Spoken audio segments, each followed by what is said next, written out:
sobre los aspectos que incluyen cumplir el código de ética, los requerimientos de ética. Y además de eso, planificar y ejecutar la auditoría con un escepticismo profesional según la NIA 200. ¿Va? Los auditores siempre en todo el proceso de la auditoría hay que ser escépticos. Es decir, no puede usted, sí, me lo dijeron, ¿verdad? Pero no porque me lo dijeron es que lo tengo que creer, tengo que probarlo. Además de eso, hay que informar sobre las responsabilidades de cada socio cuando participen más de un socio. A veces participan dos socios, pero puede ser que uno esté viendo un área específica y el otro es la ejecución de la auditoría. Bueno, ¿cuál es la responsabilidad de cada uno? ¿Cuál es el objetivo del trabajo que se va a realizar? Y aquí tiene mucho que ver el tipo de sobre lo que se ha pactado en la carta de encargo. Para el objetivo principal de una auditoría del estado financiero, el objetivo primordial, por ejemplo, en el caso de desarrollar el proyecto, es que una vez que desarrollen el proyecto, el objetivo principal es que ustedes emitan una opinión sobre si los estados financieros que revisaron o que auditaron son razonables o no, ¿verdad? Y sobre esos, y sobre la evidencia que vayan obteniendo, ustedes van a concluir para poder sacar o para poder emitir la opinión, si la opinión es apropiada o no. ¿Va? Algo importante en el proceso de la auditoría son los temas relacionados con los riesgos. Y es que hoy en día las auditorías se basan en auditoría de riesgos. Esto cambió bastante en relación a lo que hace un montón de años se hacían las auditorías, que uno iba más que todo a vouchar, a hacer mucha revisión documental, mucha revisión sustantiva. Hoy no. Hoy lo primero que hay que hacer en esa planificación es identificar los riesgos significativos, los riesgos importantes. Puede ser que usted de entrada, claro, ¿cómo hace usted para identificar los riesgos? Lo primero, y esto también lo vieron en la NIA 315, es que usted tiene que tener un amplio y obtener un amplio conocimiento de la empresa. Y sobre una vez que usted ha obtenido ese conocimiento de la empresa, puede determinar los riesgos y por ahí también determina las aseveraciones, ¿va? Porque las aseveraciones al final no son más que las declaraciones implícitas o explícitas que la administración utiliza para la preparación de sus estados financieros. Entonces usted me dirá, bueno, pero entonces una aseveración es, por ejemplo, la integridad. Realmente está íntegra la información que me están presentando. En realidad he revisado si los saldos iniciales coinciden con los saldos de apertura. Debo de probar esa aseveración de integridad. Pero obviamente que una de las cosas importantes es determinar los riesgos. ¿Qué riesgos tiene esa empresa? A lo mejor usted identifica unos 10 riesgos, pero de esos 10 riesgos habrán 2 o 3 que sí son significativos y que posiblemente el auditor se tendrá que, no es que posiblemente, es que el auditor se tendrá que centrar en esos riesgos que son altos, que son riesgos significativos. ¿Va? ¿Qué problemas pueden surgir? Bueno, también hay que mencionarlo ahí, ¿verdad? Y el enfoque detallado para la realización del encargo. Bueno, los enfoques pueden ser sustantivos o pueden ser de controles, ¿va? O si se hace una combinación, mucho mejor, ¿va? Claro que cuando uno hace estas auditorías basadas en riesgos, se enfoca en los riesgos, se enfoca mucho en los controles. Jóvenes, yo les pregunto algo. Asumen que cualquier X empresa. ¿Ustedes creen que todas las empresas tienen controles? Pregunto. No todas tienen. Ajá, ¿qué dicen los demás? Abramos el debate. ¿Hay controles o no hay controles? No todas tienen. No todas y algunas que tienen no son los adecuados. Se salen de los parámetros. ¿Qué más? ¿Quién más opina? No todas tienen controles. Ajá. ¿Están seguros que no todas tienen controles? Yo digo que Yo sí. pienso que sí tienen LIC, solo que no lo saben utilizar. Bueno, ya hay bandos divididos. Unos dicen que no y otros dicen que sí. Según mi experiencia, no todos tienen LIC. Algunos no tienen ni procesos, ni controles, ni procedimientos. Ok. Es que comúnmente la mayoría de empresas, por ejemplo, en nuestro país son pequeñas empresas. Y si usted va a alguna empresa, qué sé yo, del mercado, alguna del centro, no llevan sus buenos controles. Tal vez pueden llevar sus controles de las entradas de efectivo o de su inventario, pero no tienen una medida más fuerte como para hacer como una empresa grande que tiene sus buenos controles y sus buenas políticas. Bueno, pero mi pregunta era, ¿existen o no existen controles? Bueno, les voy a decir algo. En todas las empresas sí hay controles. Y les voy a aclarar por qué les estoy diciendo esto. Una cosa es que una empresa tenga controles y tenga los manuales por escritos, que de esas son pocas. E inclusive esas que las tienen por escrito, esos controles que tienen por escrito, a veces ni los prueban, entonces no están seguros si ese control es eficaz o no es eficaz. Porque un control que usted tiene diseñado, pero no le funciona, no sirve. Porque los controles sirven, los controles se establecen, se desarrollan precisamente para mitigar los riesgos. ¿Y cuáles pueden ser esos riesgos? ¿Qué hago con un control para mitigar el riesgo? ¿Qué riesgo estoy mitigando ahí?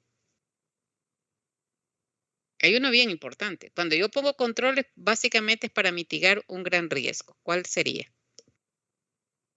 Hombre, 240 y 315. Ya lo voy a ir a ir a Coca que ustedes no me están respondiendo.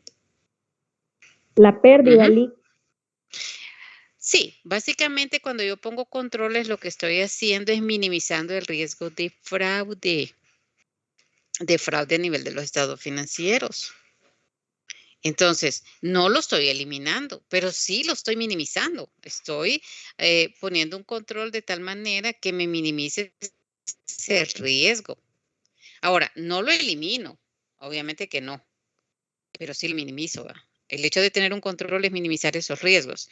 Ahora bien, como vuelvo y repito, una empresa grande o una pequeña podrán tener un manual de controles, pero si no funcionan, no sirven de nada. Pero la gran mayoría de las empresas en nuestro medio no los tienen por escrito. Pero el hecho de que no los tengan por escrito no significa que no haya un control. Vaya, por ejemplo, les voy a poner así tan simple y sencillo.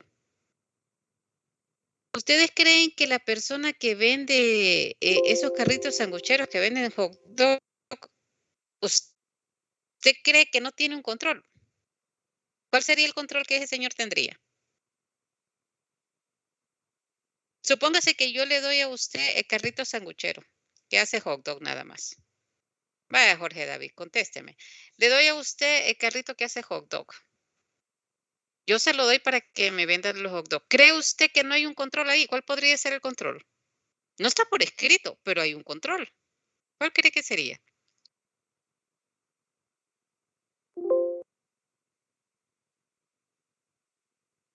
Gabriela, Marisela, Fernanda, Claudia. Sí, La cantidad de inventario con que abastezca.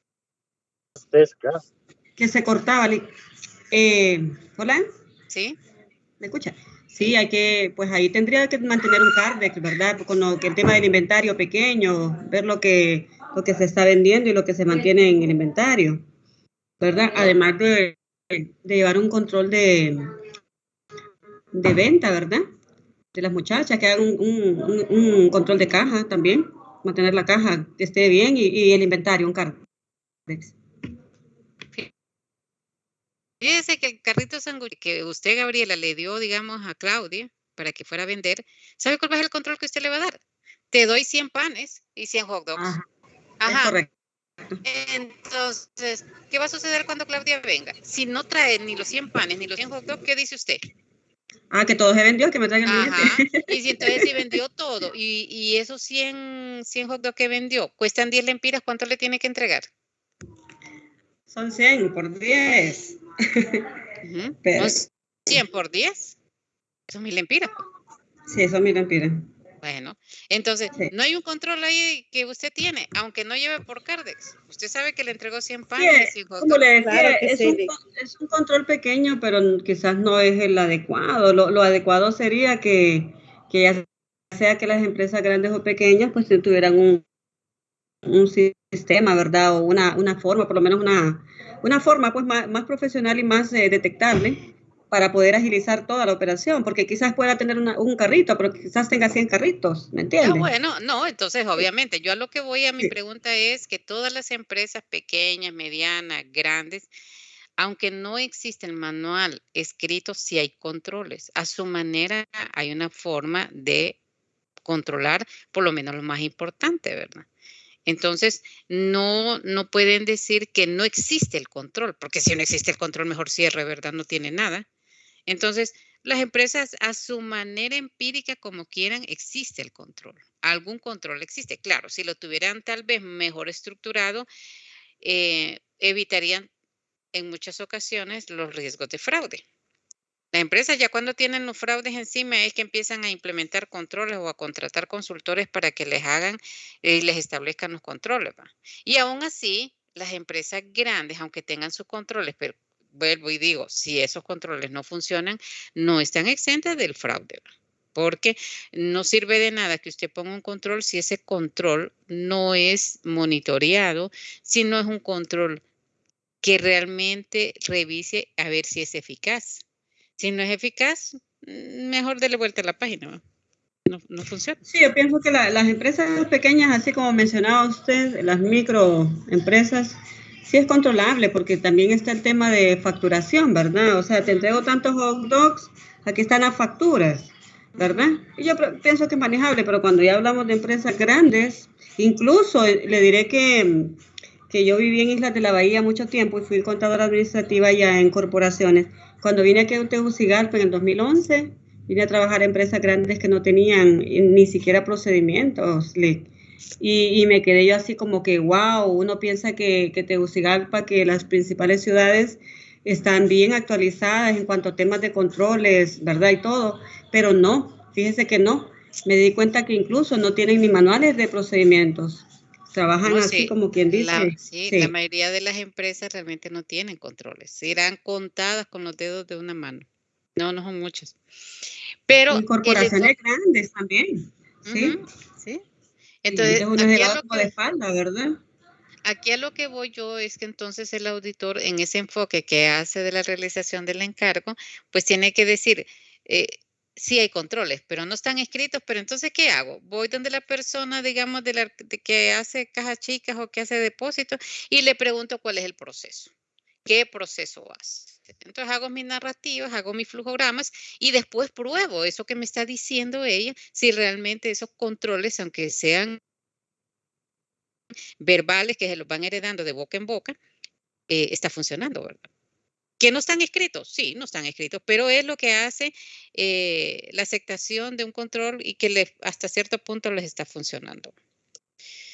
Lo otro es en cuanto a esto de la dirección y la supervisión, en esto de la información es la supervisión, ¿va? Es imposible que el socio se haga cargo de todo. Entonces, en su equipo tiene que tener también una supervisión y el supervisor de este proceso de auditoría tiene que tener un seguimiento del desarrollo del proceso de la auditoría, la consideración de la competencia y la capacidad de cada miembro, las respuestas a las cuestiones significativas que surgen durante el encargo. Los supervisores llegan, preguntan cómo van, qué problemas tienen y entonces ahí se pueden aclarar muchas situaciones o muchas dudas que surgen durante el proceso de la auditoría.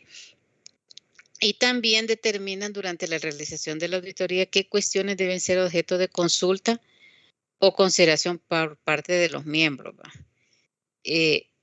Parece mentira, pero a veces los auditores y los mismos contadores tienen grandes problemas para el cálculo de las cuentas incobrables. Y cuando no hay un conocimiento suficiente de cómo hacer esos cálculos, se cometen bastantes errores.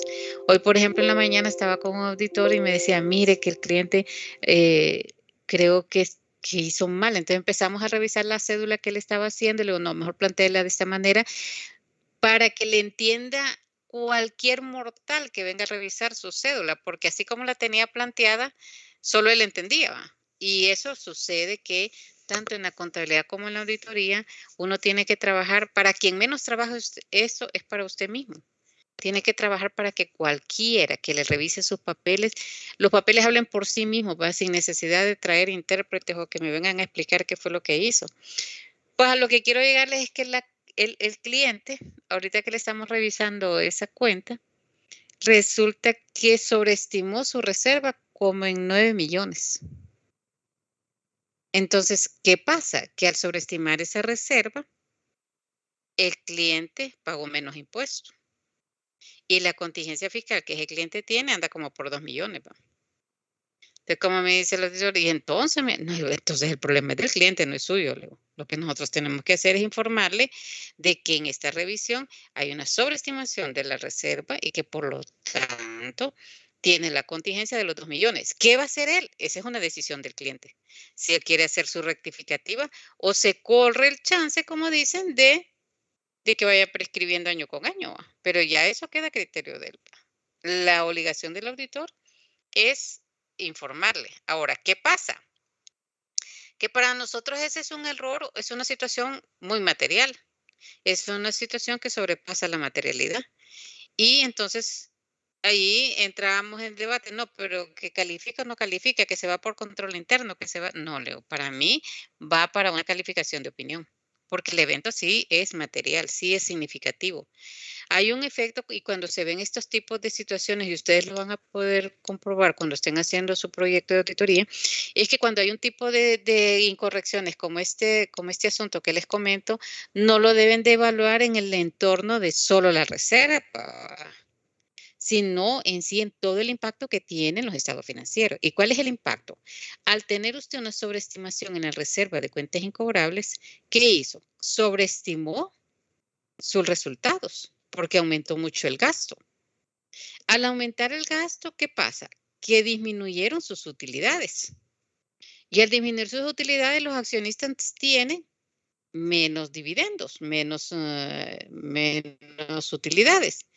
Pero también sucede esto, que usted al sobreestimar el estado de resultados y al tener menos utilidades, también está subestimando el impuesto sobre la renta. Entonces ve que afecta a dos estados financieros, el estado de resultados y el balance, porque el balance está reflejando una sobreestimación de la reserva. Entonces, cuando ustedes analizan estos ajustes, no lo vean de forma aislada, tienen que verlo en una forma conjunta en todo el ciclo de esa operación que tanto les afecta. También, disculpe, diga. En este escenario que planteó usted, ¿de qué forma el cliente pudo haber hecho alguna corrección en este caso que usted plantea? ¿O qué opciones o por qué vías el cliente pudo haber hecho dicha corrección? O sea, Fíjese que ahí creo que fue un error del contador.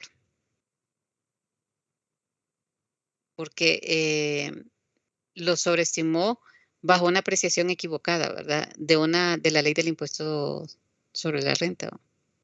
Entonces. pero el cliente en este caso se puede ver afectado, ¿cierto? Actualmente, Sí. incluso dado caso, pero ahora ¿qué pasa? Si el contador ya no labora para esta empresa, ¿qué sucede? No, el contador sigue siendo de ellos. Y le voy a decir que a mí me extraña mucho porque el contador es una compañía externa, ¿va? Pero realmente está el criterio que utilizaron no es el correcto. Entonces, la contingencia la tiene la empresa en este momento, ¿va? ¿Qué va a hacer la empresa? Puede ser que rectifique su declaración, pero el rectificar una declaración significa, como quien dice, llamo la atención al Servicio de Administración de Rentas. Si rectifico por ahí en la Administración de Rentas me empieza a bloquear algunos procesos dentro de las cuestiones en línea, ¿va? O me quedo callado. Pues no sé. Mi obligación como auditor, porque yo soy el auditor, es decirle a la empresa, ¿sabe qué, señores? Aquí hay un error. Sus estados financieros están sobreestimados, tienen este efecto.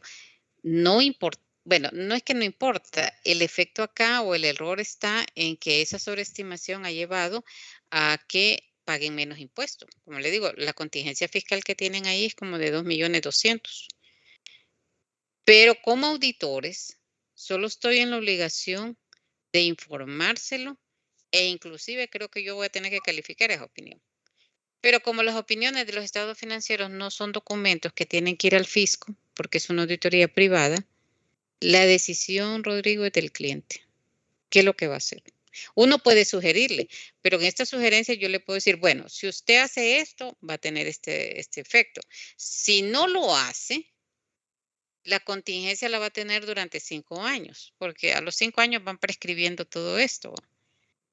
Entonces, si en 5 años no lo vienen a revisar, qué bien, ¿verdad? Fue prescribiendo poco a poco, ¿va?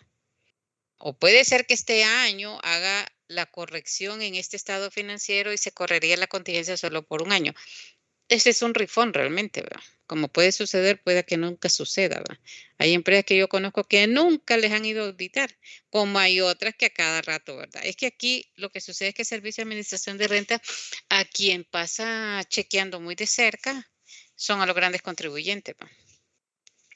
Y de alguna manera, así en forma aleatoria, puede suceder que caiga usted como mediano o pequeño contribuyente. Pero los grandes contribuyentes sí son los que están prácticamente muy monitoreados por el Servicio de Administración de Rentas.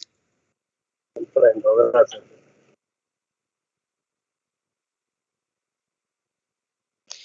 Adicionalmente, aquí en estas responsabilidades de las revisiones se incluye también la revisión que en sí consiste en un trabajo si se ha realizado de conformidad con las normas profesionales, ¿va? Es decir, yo tengo que revisar si mi equipo realmente está desarrollando ese trabajo de acuerdo con las normas, con las NIA, ¿va?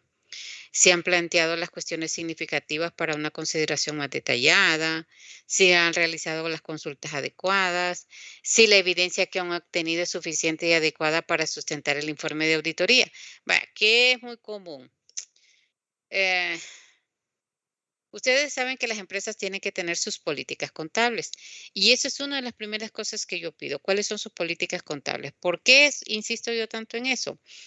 Porque la administración tiene que saber qué políticas ha adoptado. Esas políticas son las que gobiernan la preparación y presentación de sus estados financieros. Perdón, máxime si estos estados financieros están bajo NIF o NIF para PYME, ¿va?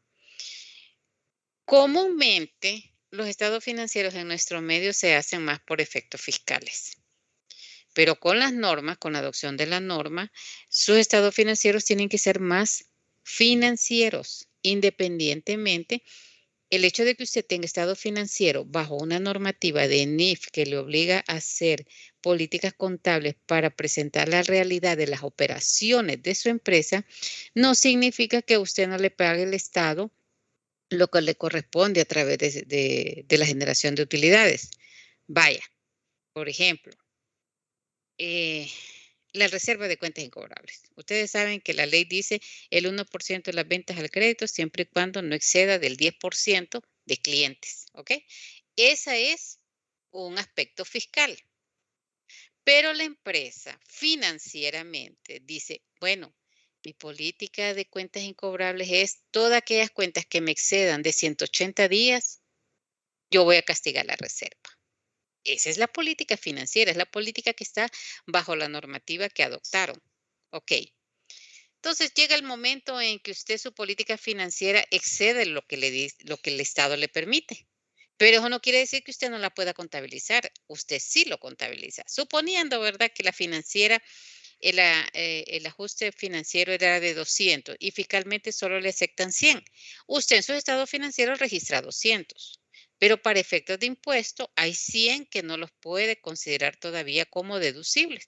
Entonces, hacia el final del año, una reconciliación de los impuestos. Y por ahí entonces se originan los impuestos diferidos, que son parte de las normativas de la adopción. Y entonces ven ustedes cómo yo puedo estar cumpliendo con la parte fiscal, pero también estoy cumpliendo con mi marco contable adoptado bajo norma. Y eso no significa que lleve doble contabilidad, es una sola contabilidad.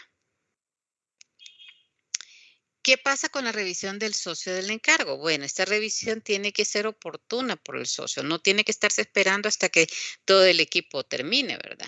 Y una de las partes importantes en esto de la ejecución de la auditoría es el inicio, que es la parte de la planificación. ¿Por qué? Porque en la planificación es donde se identifican los riesgos, es donde se calcula la materialidad.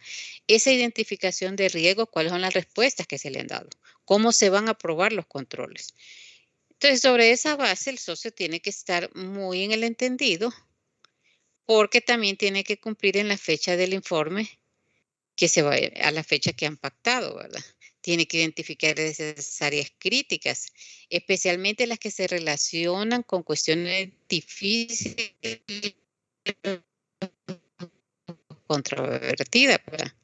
Con riesgos significativos o con otras áreas que el socio de encargo considera importantes. Vaya, las cosas que se considera de vital importancia en los procesos de auditoría son con partes vinculadas o con partes relacionadas. ¿Por qué? Porque las empresas, esas tienen partes relacionadas en condiciones diferentes a cualquier otra persona, no es parte relacionada. Cuando me refiero a una parte relacionada, son las empresas que de alguna manera tienen influencia significativa o que el director es el mismo director de esas empresas o que hay una participación accionaria de la subsidiaria. Estas son las partes relacionadas. No sé toda la documentación. Sin embargo, podría hacerlo, pero el hacerlo, entonces no tiene sentido en delegar todo el mucho trabajo. Y le voy a decir, es imposible que el socio revise todo. Imposible. Entonces, el socio lo que tiene que hacer es realmente pasar en una constante comunicación con su equipo y en constantes capacitaciones para poder delegar muchas funciones, porque para el socio sería imposible revisar todo el trabajo de un encargo, ¿va? Sobre todo que no solo está en eso, ¿verdad? Y no solo lleva un encargo.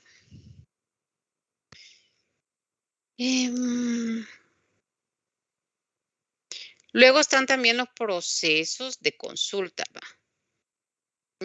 Las consultas, los encargados o el personal puede hacérselo a los niveles inmediatos. Y así van subiendo, ¿va? A lo mejor el supervisor le consulta al gerente, el gerente al socio, ¿va? Pero, jóvenes, hay momentos en que hay consultas sobre cuestiones muy significativas y de carácter técnico.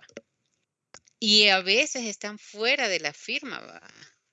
Entonces, cuando estas consultas o cuando estas dudas se presentan, esa es la ventaja de estar en una red. Porque entonces uno puede hacer esas consultas a alguien que tal vez tiene más especialización o que tiene experiencia en el ramo que uno está revisando y puede llegar a hacer esas consultas y obviamente puede salir del paso, sobre todo cuando a lo interno de la firma se encuentran con esas consultas que son bien complicadas o que son bien complejas y cómo se tratarían, ¿va? Claro que uno consulta tal vez en miembros de la red con socios de otras zonas geográficas que tienen los conocimientos y que tienen las experiencias y obviamente los rangos jerárquicos, ¿va? Ahora, aquí también interviene en este proceso de la realización de la auditoría la revisión del control de calidad. Cuando vieron en ANIC 1 ustedes en auditoría 1, allá vieron esta norma. Entonces, la firma en su manual tiene establecido la revisión de control de calidad, que es la finalización de la calidad del encargo antes de la fecha del informe. Aquí, por ejemplo, muchas firmas dicen, bueno, ¿sabes qué? Yo voy a poner revisor de control de calidad aquellos trabajos que me pasen de 3,000 horas. O todos aquellos trabajos que están bajo NIFUL tienen que pasar por control de calidad. O los trabajos que se desarrollan a través de un ERP tienen que entrar por un control de calidad. Entonces, ¿qué sucede? Que esos informes no son liberados al cliente hasta tanto no pasen por el filtro de control de calidad. Y entonces, ese tipo de clientes, obviamente, ese tipo de clientes en los cuales tienen que intervenir gente que tiene horas y que esas horas son un poquito caras, hace que el trabajo para ese cliente se encarezca. Pero claro, no son clientes en los cuales son de pocas horas, ¿verdad? Es una inversión de bastantes horas. Desde el momento que tienen un SAT, ¿verdad? Hay un montón de procesos. Entonces son compañías bien complejas sobre las cuales la cotización del trabajo no tiene que cubrir las ganancias de la firma, pero también todas las horas que invierten mucho personal que es caro, ¿verdad? Porque si se fijan ahí, hay un socio y todavía hay un socio de control de calidad. Entonces son 2 socios que las horas no son nada baratas, ¿va? De hecho, que los gerentes tampoco son baratos, ¿va? Sí, ahí tal vez los más baratos pueden ser los asistentes, ¿va? Pero de ahí los demás ya van agarrando cierto valor en la hora, ¿va? Por eso es que cuando uno cotiza, uno hace un estimado de horas, porque uno cotiza en función de las horas que se van a invertir, ¿va? Del estimado de horas. Entonces, por eso las firmas pasan controlando, monitoreando la inversión, cuántas horas llevas en este trabajo, porque si usted se pasa, a veces son inevitables, pero ok, ya está perdiendo entre lo presupuestado y lo real, ¿va?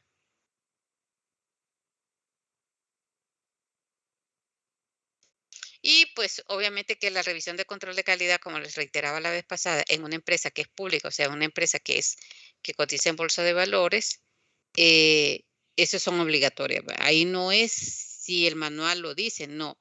Toda empresa que es pública forzosamente tiene que tener el manual de control de calidad, tiene que pasar por un revisor de control de calidad y esa revisión de control de calidad todavía es más estricta porque está en función de los manuales, no tanto de la firma, sino de los manuales internacionales de la SEC, de Security Exchange, que es la que controla a los auditores y que controla y pone todas las reglas para las empresas que se cotizan en bolsa de valores. Entonces ahí sí son bien estrictas estas cosas. Ahora, en empresas que son de pequeña dimensión,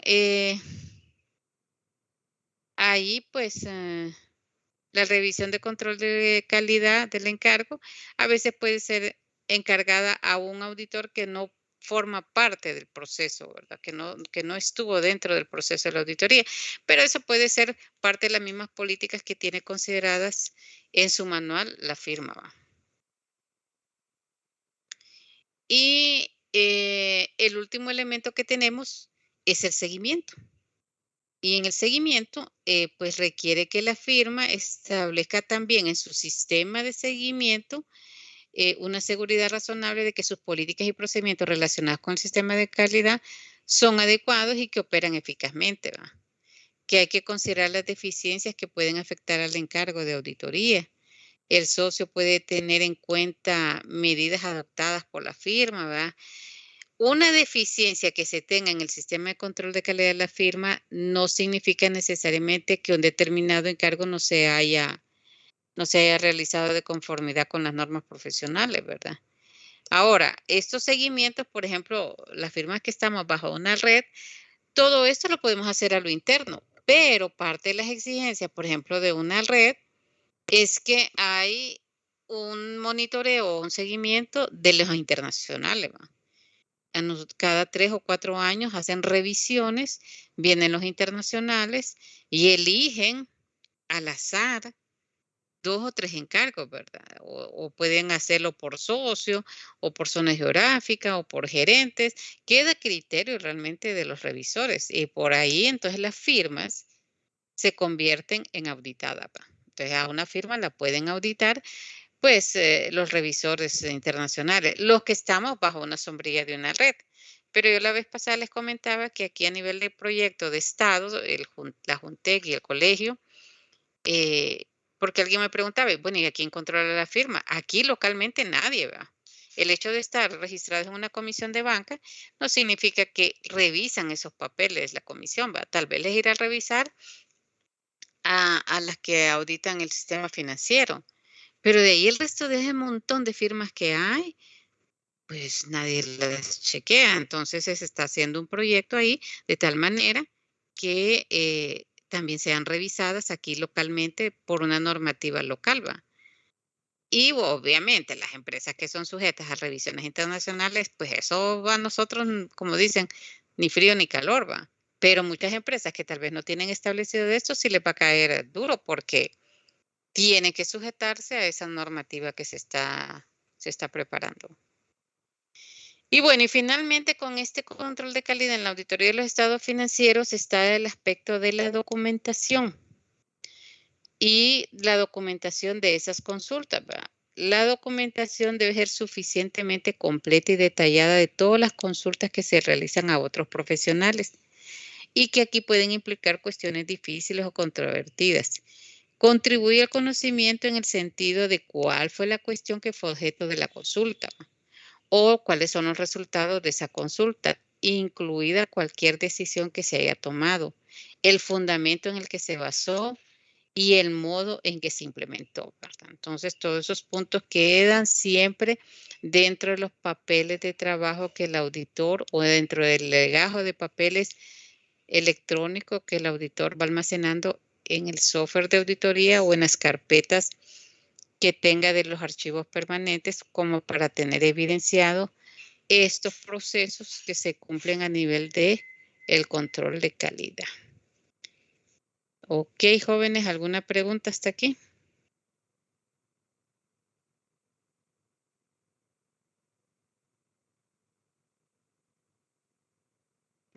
todo claro, todo transparente.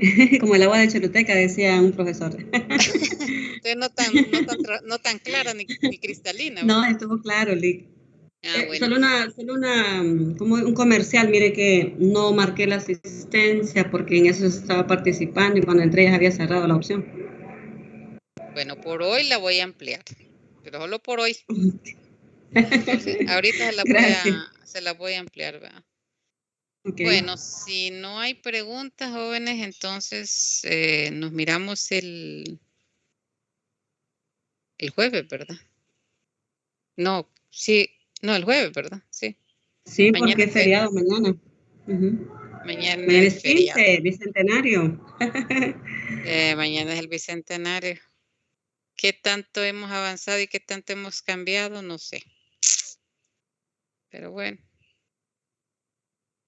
Ok, vamos a ver para... No marcamos historia. No hemos marcado historia últimamente.